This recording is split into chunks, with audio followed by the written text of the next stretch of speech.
So we are going live. Let's enter the music. Cool. This will be who are the Yahudi? Who are the true Yahudi? Part 2. I just want to add some information on the prior video I just uploaded 2 days ago. So let me first I'm gonna go. Actually, let me just read out of the book of Baruch. And I find it quite interesting. The book of Baruch, it was taken out of the regular Christian Bible that most Christians have, but it's in the Catholic Bible. I have a Catholic Bible, and it's in the Catholic Bible.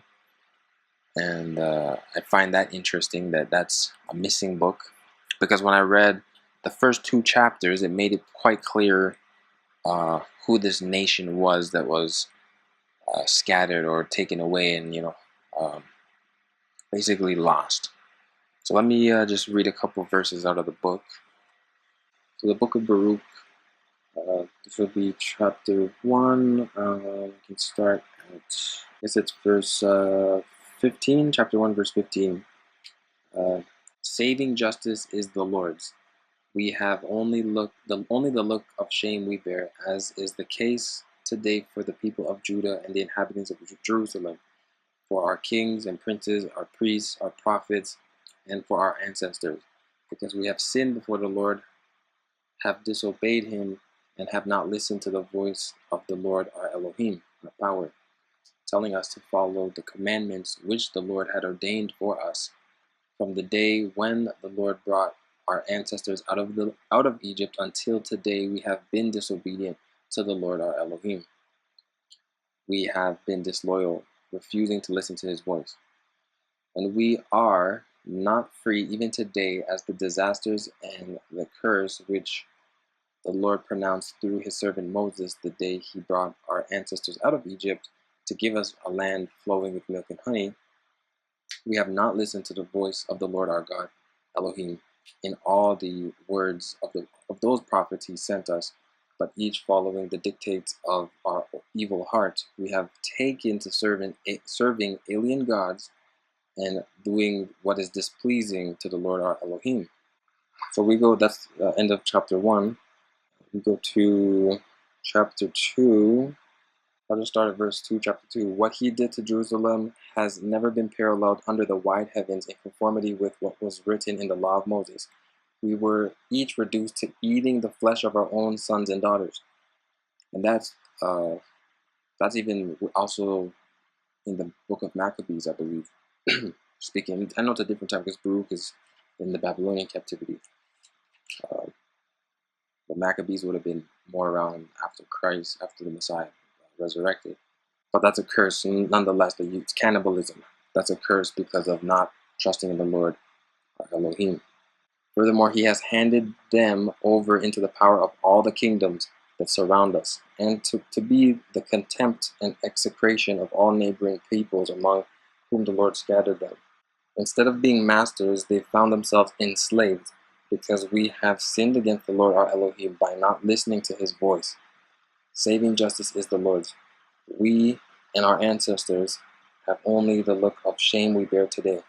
All those disasters which the Lord pronounced against us have now befallen us, and yet we have not tried to win the favor of the Lord by each renouncing the dictates of our own wicked heart.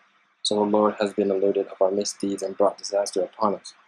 We have not listened to the voice, verse 10, we have not listened to his voice, and so as to follow the commandments which the Lord had ordained for us.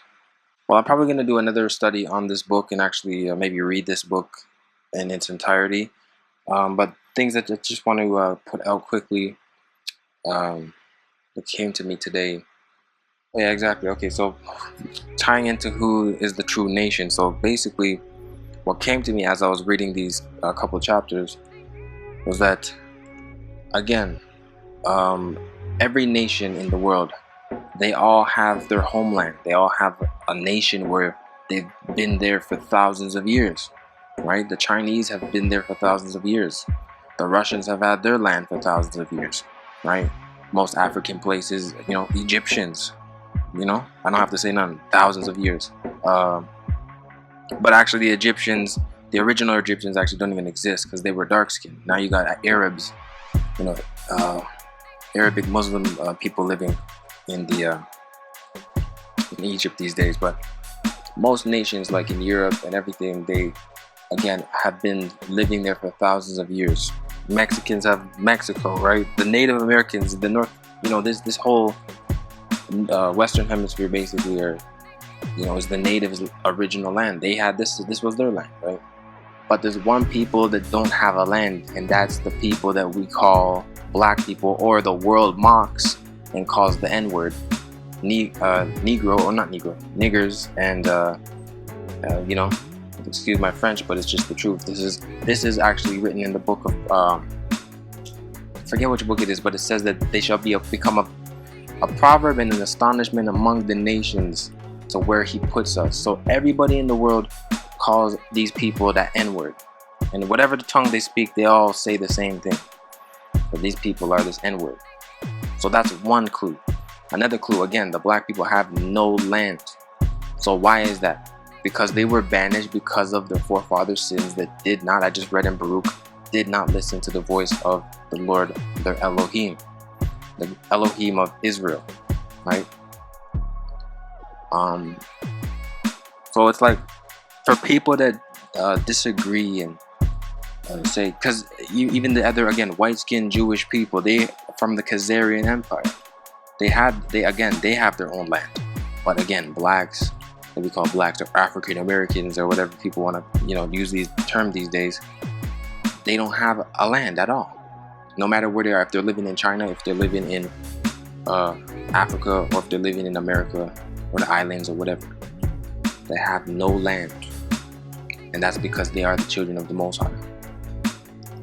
And another point to be pointed out, the one specific island of Jamaica is a very special place, because the music that these people make, they always are singing biblical songs and praising the Most High. Now, if they had nothing to do with the Most High and the God of Israel, nothing to do with, why would they even sing these type of songs? But because they really are the descendants, it's in their blood, that's still in their memory. So they sing these songs, praising the Most High. You see? Praising the Most High Yah.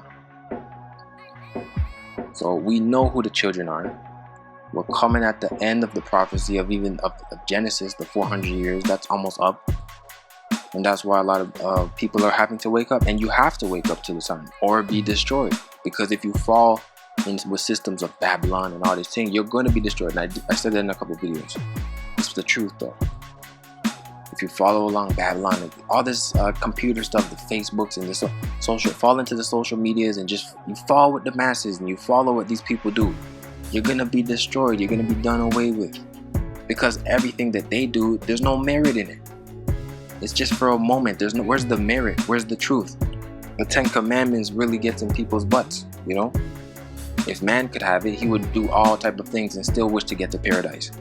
But the 10 Commandments is real. It builds character. It builds like such righteousness. There is no truth but the word. If that word didn't exist, we would all be screwed. There is no truth then. But there is a creator. There is his commands. And we have to hearken unto that. Listen and just live that way if you're righteous. Now, if you're not righteous, I don't care. Because it's not for you. Sadly enough, the creator created you too, those type of people, but it's not for you. Because you didn't hear his voice. The scripture says that the flock hear his voice. So whoever you are, of any nationality, it doesn't matter who you are. But give the children of Israel their just dues and props, and notice the black people. Don't disrespect that. Don't take that away from them. That time is up. We went from time thinking we was just niggas and stuff. We were just slaves. We didn't have any understanding who we were. That's how destroyed we were. But the knowledge came back by the Most High. So don't take that away from. You can't take that away from them, any of us now. The people that are awake. Real talk. So I'm going to conclude this video. Shalom, shalom. And yeah, hopefully maybe I'll do a book of, I might do the book of Baruch or something, because it's actually very interesting. All right. Shalom, shalom, peace, and blessings.